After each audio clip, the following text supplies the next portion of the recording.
Arumugam to talk about the mutual fund as an option of investment. Thank you very much for talking to us. We've heard a lot about SIP and entering into the stock market, start investing through an SIP into the mutual funds. For our viewers, tell us what exactly is an SIP and what is this mutual fund thing all about? See, Hina, mutual fund is a wonderful way of investing money.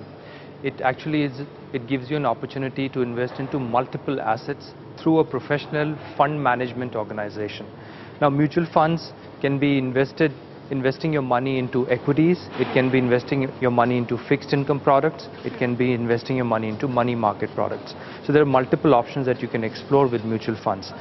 However, how you enter your mutual funds or how you start investing, you have two options. You can get into buying mutual funds in a lump sum way, which means you go and spend 20,000 or 50,000 and buy mutual funds, or you basically do SIPs, which are systematic investment plans in which you decide the amount that needs to go into mutual funds on a specific periodicity.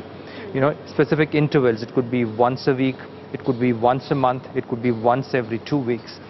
So depending upon what suits your cash flow, you choose how you want to invest in mutual funds. But it's one of the best ways of investing money in today's times, especially given the equity market movements that we have witnessed in the last 2 years. Within the mutual funds, how many options do we have? We've heard about growth option, we've heard about dividend option. What are all these and how do we really decide as to which is good for us? Oh, that's a long one. So let me try elaborate. There are 3 criteria that you can apply to decide your mutual fund investment. Okay. Number 1, what is the type of mutual fund you want to invest your money in? Whether it's a fixed income or debt mutual fund, which means low risk, low returns. Whether it's equity, which means high risk, high return. Whether it's a balanced fund, which means a combination of low risk and high risk asset classes. So you decide, first criteria is whether you want to get into a debt mutual fund, money market mutual fund or equity mutual fund. Second, how do you want to enter the mutual fund market? Do you want to enter with the growth option, which means the compounding gains come in picture? So you earn interest on interest.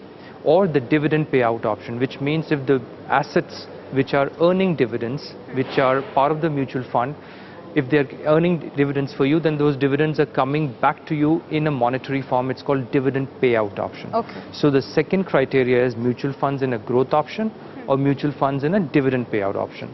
Third criteria is whether you want to buy the mutual fund through an agent or a distributor, or you want to buy a fund which does not have an agent in between. So we call it a mutual fund regular plan vis-a-vis mutual fund direct plan.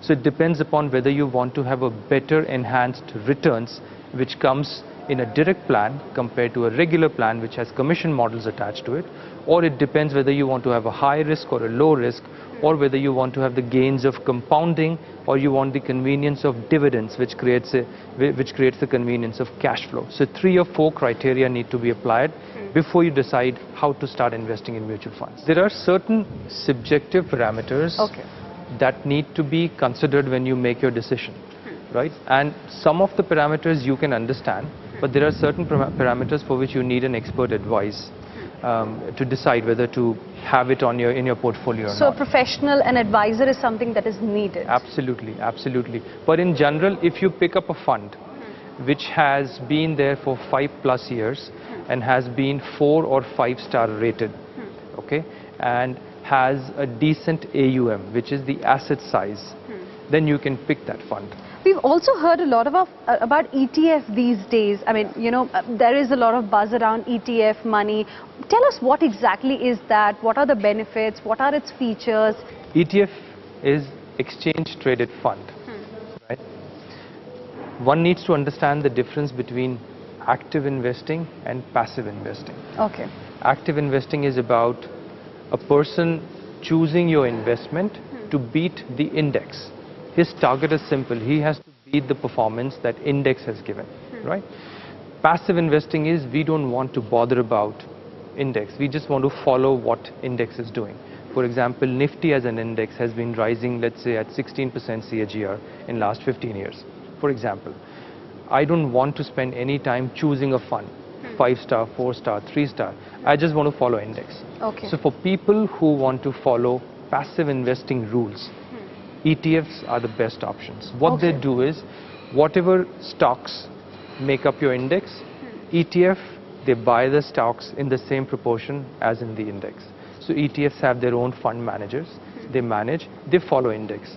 ETF can be a Nifty index, it can be a Nifty Junior index, which is an index of mid-cap companies. It can be an infrastructure index. It can be a banking index, where the index is investing only banking stocks. Thank you very much, Mr. Kukreja, for helping us understand the options that are available for investment as far as mutual funds and ETFs are concerned. So now that you are well equipped to invest confidently in mutual funds, don't forget to join us next week when we will